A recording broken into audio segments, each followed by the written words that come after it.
പിതാവിൻ്റെയും പുത്രൻ്റെയും പരിശുദ്ധാത്മാവിൻ്റെയും നാമത്തിൽ ആമേൻ.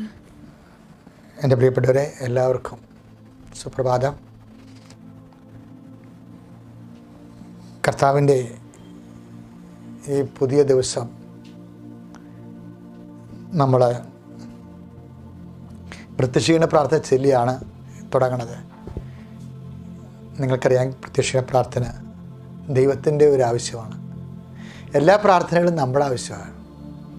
പക്ഷെ പ്രത്യക്ഷീണ പ്രാർത്ഥന ദൈവത്തിൻ്റെ ആവശ്യമാണ്. എന്നുവെച്ചാൽ ദൈവത്തിൻ്റെ ആവശ്യമാണ് മാതാവിൻ്റെ പ്രത്യക്ഷീകരണം സഭ ഏറ്റെടുത്തിട്ട് സാർവജനീനവും അതുപോലെ ആഗോളതലത്തിൽ ദൈവത്തിൻ്റെ മെസ്സേജ് പാസ് ചെയ്യുക. കൃപാസനത്തിൽ പ്രത്യക്ഷപ്പെടുകൊണ്ട് 2004 ഡിസംബർ 7-ാം തീയതി 2:30 മണിക്ക് ഉച്ചയ്ക്ക് ദുരന്തമുണ്ടാകാൻ പോണ പ്രാർത്ഥിക്കണമെന്ന് പറഞ്ഞ ദൈവത്തിൻ്റെ സന്ദേശമാണ് പ്രത്യക്ഷ പ്രാർത്ഥന വഹിക്കുന്നത്. അതിൻ്റെ കൂടെയാണ് നമ്മുടെ നിയോഗങ്ങളെ ഘടിപ്പിക്കുന്നത്. അതാണിത് പെട്ടെന്ന് ഇങ്ങനെ ടേക്കണപ്പ് ആകണതിൻ്റെ കാരണം അതാണ്. അപ്പോൾ നല്ല സാക്ഷ്യങ്ങൾ കേട്ട് കഴിഞ്ഞാൽ അതിനകത്ത് പ്രത്യക്ഷ പ്രാർത്ഥനയുടെ ഒരു പ്രാധാന്യമൊക്കെ മനസ്സിലാവും. അതുകൊണ്ട് തന്നെ നമ്മുടെ ഇന്നത്തെ നിയോഗങ്ങളെ ഇന്ന് സമർപ്പിക്കാൻ നമുക്ക് മാതാവിൻ്റെ പ്രത്യക്ഷീകരണത്തിൻ്റെ 20ാമത്തെ ഈ വർഷത്തിലെ അനുദിന അനുഗ്രഹ പ്രാർത്ഥന എന്നുള്ള പുതിയ ദൈവത്തിൻ്റെ നീട്ടപ്പെട്ട കരങ്ങളിലേക്ക് നമ്മുടെ നിയോഗങ്ങൾ സമർപ്പിച്ചുകൊണ്ട് പ്രാർത്ഥിക്കാം. എല്ലാവരും പ്രാർത്ഥിക്കുക. അമ്മേ പരിശുദ്ധമേ, അമ്മേ പരിശുദ്ധമേ, ദൈവമാതാവേ, ദൈവമാതാവേ, അങ്ങ് കൃപാസനത്തിൽ പ്രത്യക്ഷപ്പെട്ട് അങ്ങ് കൃപാസനത്തിൽ വരാൻ പോകുന്ന മഹാദുരന്തത്തിൽ നിന്ന് രക്ഷപ്പെടാനും എല്ലാവർക്കും വേണ്ടി പ്രാർത്ഥിക്കുവാനും ആവശ്യപ്പെട്ടിട്ട് 20 വർഷം തികയുന്ന ഈ വേളയിൽ കൃപാസനത്തിലൂടെ ഞങ്ങൾക്കും ഈ ദേശത്തിന് അങ്ങ് മാധ്യസ്ഥം തേടി തന്ന എല്ലാ അനുഗ്രഹങ്ങൾക്കും കൃപകൾക്കും ഞങ്ങളിപ്പോൾ ഹൃദയം നിറഞ്ഞ നന്ദി പറയുന്നു. അമ്മേ പരിശുദ്ധമേ, ജപമാല മാതാവേ, സകല കൃപാസനം പ്രാർത്ഥനകളോടും ചേർത്ത് ഞങ്ങളിപ്പോൾ പ്രാർത്ഥിക്കുന്ന ഈ കുടുംബത്തിന്റെ പ്രത്യേക നിയോഗം ഇന്നത്തെ നിയോഗം സമർപ്പിക്കുക. പോകുന്ന വഴികള്, ഇടപെടുന്ന സ്ഥാപനങ്ങള്, എല്ലാ വിനിമയങ്ങളും, കൊടുക്ക വാങ്ങലുകളും, കല്യാണ നിശ്ചയങ്ങളും, തീയതി നിർണയിക്കുന്നതും, യാത്രയും യാത്രയുടെ ഡേറ്റുകളും, വസ്തു കൈമാറ്റങ്ങളും, ആശുപത്രിയിലെ പോക്കും, പുതിയ സംരംഭങ്ങളെക്കുറിച്ചുള്ള ആലോചനയും കൂടിയാലോചനയും മീറ്റിങ്ങുകളും എല്ലാം കർത്താവ് ഇന്നത്തെ വിഷയം മുഴുവൻ ഏൽപ്പിക്കുക. നാളത്തെ വിഷയം നമ്മൾ നാളെ ഏൽപ്പിക്കും.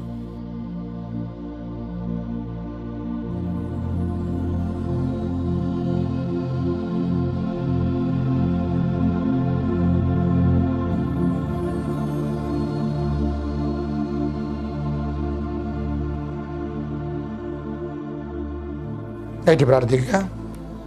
അമ്മയുടെ പ്രത്യക്ഷീകരണത്തിന്റെ ഈ ദ്വാദശവേളയിൽ ഞങ്ങൾക്ക് സാധിച്ചു തരുവാൻ കനിയണമേ. വിശ്വാസ പ്രമാണം. സർവശക്തനായ പിതാവും ആകാശത്തിന്റെയും ഭൂമിയുടെയും സൃഷ്ടാവുമായ ദൈവത്തിൽ ഞാൻ വിശ്വസിക്കുന്നു. അവിടുത്തെ ഏകപുത്രനും ഞങ്ങളുടെ കർത്താവുമായ ഈശോ മിശിഹായിലും ഞാൻ വിശ്വസിക്കുന്നു. ഈ പുത്രൻ പരിശുദ്ധാത്മാവിനാൽ ഗർഭസ്ഥനായി കന്യകാമറിയത്തിൽ നിന്ന് പിറന്ന് പൊന്തിയോസ് പീലാത്തോസിന്റെ കാലത്ത് പീഡകൾ സഹിച്ച് കുരിശിൽ തറയ്ക്കപ്പെട്ട് മരിച്ച് അടക്കപ്പെട്ട് പാതാളങ്ങളിൽ ഇറങ്ങി മരിച്ചവരുടെ ഇടയിൽ നിന്ന് 3-ാം നാൾ ഉയർത്ത് സ്വർഗത്തിലേക്ക് എഴുന്നള്ളി സർവശക്തിയുള്ള പിതാവായ ദൈവത്തിന്റെ വലതുഭാഗത്തിരിക്കുന്നു. അവിടെ നിന്ന് ജീവിക്കുന്നവരെയും മരിച്ചവരെയും വിധിക്കുവാൻ വരുമെന്നും ഞാൻ വിശ്വസിക്കുന്നു. പരിശുദ്ധാത്മാവിലും ഞാൻ വിശ്വസിക്കുന്നു. വിശുദ്ധ കത്തോലിക്കാ സഭയിലും പുണ്യവാന്മാരുടെ ഐക്യത്തിലും പാപങ്ങളുടെ മോചനത്തിലും ശരീരത്തിന്റെ ഉയർപ്പിലും നിത്യമായ ജീവിതത്തിലും ഞാൻ വിശ്വസിക്കുന്നു. ആമേൻ. സ്വർഗ്ഗസ്ഥനായ ഞങ്ങളുടെ പിതാവേ, അങ്ങയുടെ നാമം പൂജിതമാകണമേ. അങ്ങയുടെ രാജ്യം വരണമേ. അങ്ങയുടെ തിരുമനസ് സ്വർഗത്തിലെ പോലെ ഭൂമിയിലുമാകണമേ. അന്നു വേണ്ടുന്ന ആഹാരം ഇന്ന് ഞങ്ങൾക്ക് തരണമേ. ഞങ്ങളോട് തെറ്റ് ചെയ്യുന്നവരോട് ഞങ്ങൾ ക്ഷമിക്കുന്നത് പോലെ ഞങ്ങളുടെ തെറ്റുകൾ ഞങ്ങളോടും ക്ഷമിക്കണമേ. ഞങ്ങളെ പ്രലോഭനത്തിൽ ഉൾപ്പെടുത്തരുതേ, തിന്മയിൽ ഞങ്ങൾ രക്ഷിക്കണമേ. ആമേൻ. നന്മ നിറഞ്ഞ മറിയമേ, സ്വസ്തി.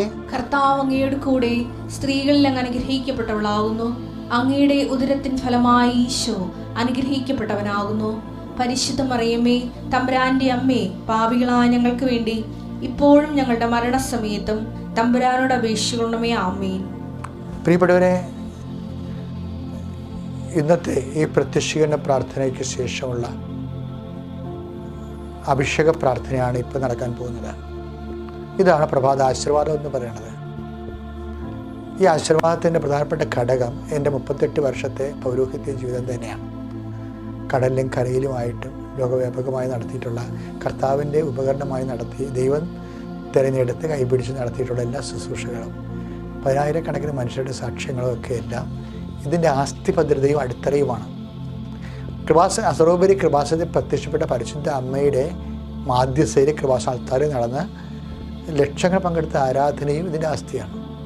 അതിൻ്റെ യോഗ്യതയിലാണ്, അമ്മയുടെ പ്രത്യക്ഷീകരണത്തിൻ്റെ യോഗ്യതയിലാണ് ഈ പ്രാർത്ഥന ശിരസ് നമിച്ച് സ്തുതിച്ചും പ്രാർത്ഥിച്ചും വിശ്വാസപ്രമാണം ചൊല്ലിയും നിങ്ങളുടെ നിയോഗങ്ങൾക്കൊപ്പം ചേർന്ന് പ്രാർത്ഥിക്കേണ്ട അവസരമാണ്. കർത്താവേ, നിൻ്റെ വിശുദ്ധ പൗരോഹിത്യത്തെ മഹത്വപ്പെടുത്തണമെന്ന് പ്രാർത്ഥിക്കുന്നു. കർത്താവേ, സഭയിലുള്ള സാന്നിധ്യം പ്രകടമാക്കണമെന്ന് പ്രാർത്ഥിക്കുന്നു. കർത്താവേ, 38 വർഷത്തെ എൻ്റെ പൗരോഹിത്യത്തിൻ്റെ ശുശ്രൂഷയിലെ അടിസ്ഥാനത്തിലെ കർത്താവ് പരിശുദ്ധ അമ്മ കൃപാസനത്താൽ ജീവനോടെ പ്രത്യക്ഷപ്പെട്ടതിൻ്റെ 20ാമത്തെ വർഷത്തിലും കഴിഞ്ഞ കാലഘട്ടങ്ങളിൽ നടന്നിട്ടുള്ള മുഴുവൻ ആരാധനയുടെ യോഗ്യതയാൽ അങ്ങയുടെ മക്കൾക്ക് വേണ്ടി ഈ ദിവസം പ്രാർത്ഥിക്കുന്നു. കർത്താവേ, നിന്റെ നാമത്തെ മഹത്വപ്പെടുത്തണമേ. അപ്പാ, സ്വർഗീയപ്പ, അങ്ങ് പുത്രൻ യേശുക്രിസ്തു നാമത്തിലെ അങ്ങനെ കൈകൾ നീട്ടണമെന്ന് പ്രാർത്ഥിക്കുന്നു. എല്ലാ രോഗികളെ കർത്താവ് പീഡ അനുഭവിക്കുന്നവർ, മനസ്സകർന്നവരുടെ മേൽ കർത്താവ് ഡിപ്രഷൻ അനുഭവിച്ചിട്ട് ഒന്നിനും പഠിക്കാൻ പറ്റാതിരിക്കുന്നവർ, ജോലി ചെയ്യാൻ പറ്റാതിരിക്കുന്നവർ, യാത്ര ചെയ്യാൻ പറ്റാത്തവർ, കുടുംബത്തിൽ വലിയ മരണവും വിയോഗവും വേദനയും നടന്ന് തളകെട്ട് നിൽക്കുന്നവർ, ആ വിരിഞ്ഞു പോയ ആൾക്കാർ അപ്പനായിക്കോട്ടെ ഫ്രണ്ട്സ് ആയിക്കോട്ടെ ഇന്നുണ്ടായിരുന്നെങ്കിൽ എന്ന് ഓർത്തിട്ട് നെടുവിൽപ്പെടുന്നവരുണ്ട്. കർത്താവ് അവരെല്ലാം നീ സ്പർശിക്കണം. കർത്താവ്, ഞാൻ നിങ്ങളെ അനാഥരായി വിടത്തില്ലെന്ന് അങ്ങ് പറഞ്ഞിട്ടുണ്ട്. അങ്ങയുടെ വാക്കുകൾക്ക് ആകാശവും ഭൂമിയും കടന്നു പോയാലും മാറാത്തതിൻ്റെ വാക്കുകളിൽ ഞങ്ങൾ ആഴമായി വിശ്വസിക്കുന്ന കർത്താവെ, അങ്ങയുടെ വാക്കിൽ വിശ്വസിച്ചുകൊണ്ട് കർത്താവെ, നിൻ്റെ വാക്ക് അനുസരിച്ച് ജീവിക്കാൻ വേണ്ടി ഞങ്ങൾ തന്നെ സമർപ്പിക്കുക. പരിശുദ്ധ അമ്മയ്ക്ക് സംഭവിച്ചതുപോലെ വചനത്തെ മാംസമാക്കി നിൻ്റെ സാന്നിധ്യത്തിൻ്റെ ഒരു കൂടാരമായി വാഗ്ദാന പേടകമായി കർത്താവെ അങ്ങ് ഞങ്ങളെ മാറ്റുന്ന ഉടമ്പടി പ്രാർത്ഥനയിലൂടെ കടന്നു പോകുന്ന നന്ദി പറയുന്ന കർത്താവെ, ഈ കൃപയിൽ നിലനിന്നുകൊണ്ട് കർത്താവെ, ഇന്ന് ഞങ്ങൾ കടന്നു പോകുന്ന സഞ്ചരിക്കുന്ന വഴികൾ, സന്ദർശിക്കുന്ന ഇടങ്ങൾ, ചെയ്യുന്ന സംരംഭങ്ങൾ, ഇടപെടലുകൾ, മീറ്റിങ്ങുകൾ, അതുപോലെ തന്നെ കൂടി ആലോചനകൾ, ഡേറ്റിൻ്റെ നിർണായകം, അത് ബന്ധപ്പെട്ട് നടത്തുന്ന എല്ലാ വിഷയങ്ങളും, ഞങ്ങൾ ഭയപ്പെടുന്ന വ്യക്തികൾ, ഭയപ്പെടുന്ന വിഷയങ്ങൾ കർത്താവെ, അവരെ കണ്ടുമുട്ടുന്ന എല്ലാ ആ സമയത്തെല്ലാം കർത്താവ് നിർണായക നിമിഷങ്ങളിൽ എവിടെയാണ് സർക്കാർ ഓഫീസിലായാലും ജീവന വിഷയങ്ങളിലായാലും കർത്താവ്, ഉദ്യോഗസ്ഥ വിഷയങ്ങളായാലും ജോലി സംബന്ധ കാര്യങ്ങളായാലും എവിടെയെല്ലാം ഞങ്ങൾക്ക് അയോഗ്യതയുണ്ട് കർത്താവ്, അവിടെയെല്ലാം കർത്താവെ നിൻ്റെ വാഗ്ദാനമുണ്ട്. Not by merit but by grace.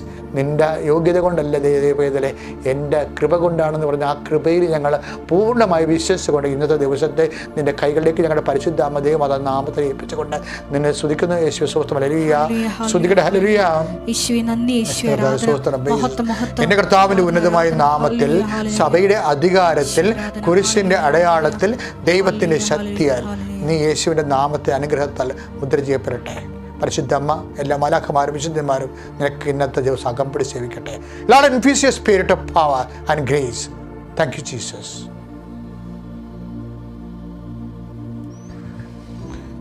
എൻ്റെ പ്രിയപ്പെട്ടവർ, ഇന്നത്തെ സന്ദേശം കർത്താവിൻ്റെ വചനം കേൾക്കാം.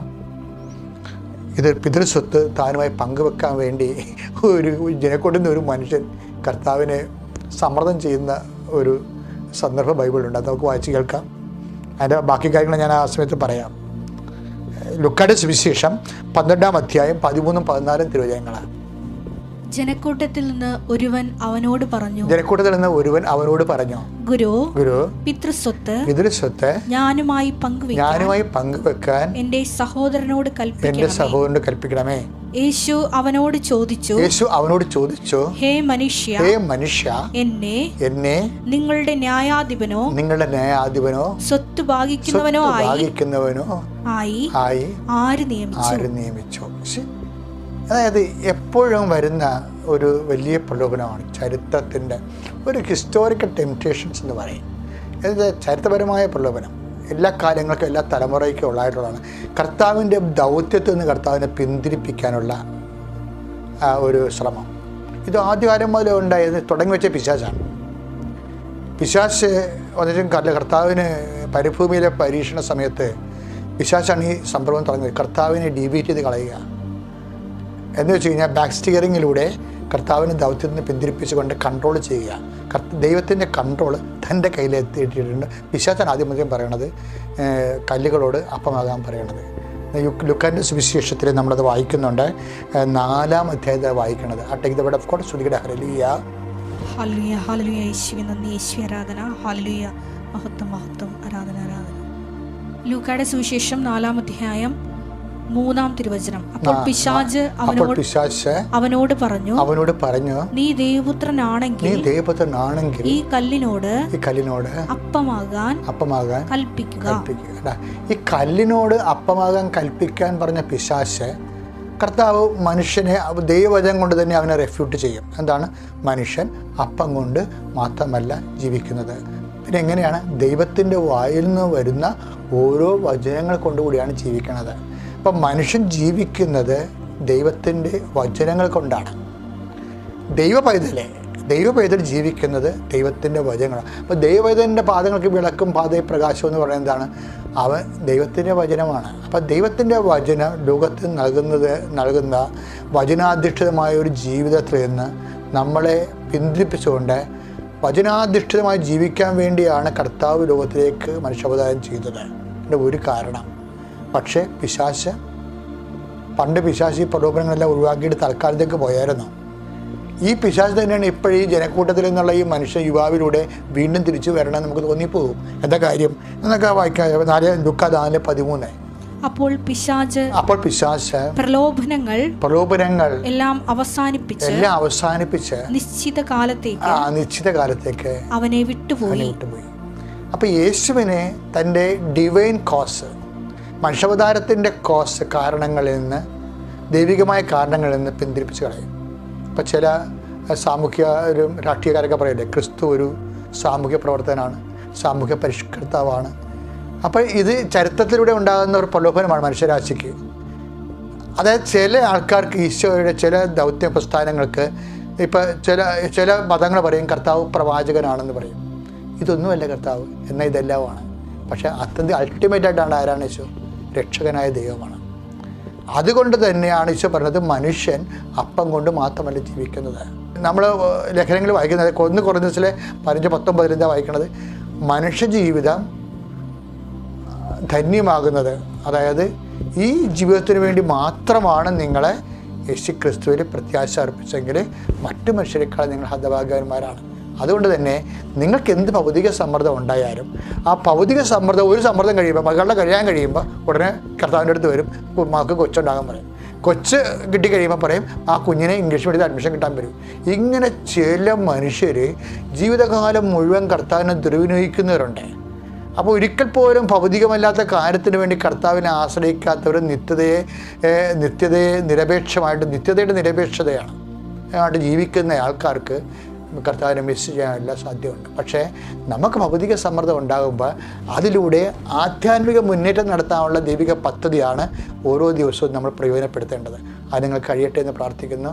നിത്യപിതാവും പുത്രനും പരിശുദ്ധമായ സർവേശ്വരൻ ഈ നിമിഷം നിങ്ങളെ ആശീർവദിക്കുകയും കർത്താവിൻ്റെ നാമത്തിൽ നിങ്ങൾ അനുഗ്രഹിക്കപ്പെടുകയും ചെയ്യട്ടെ.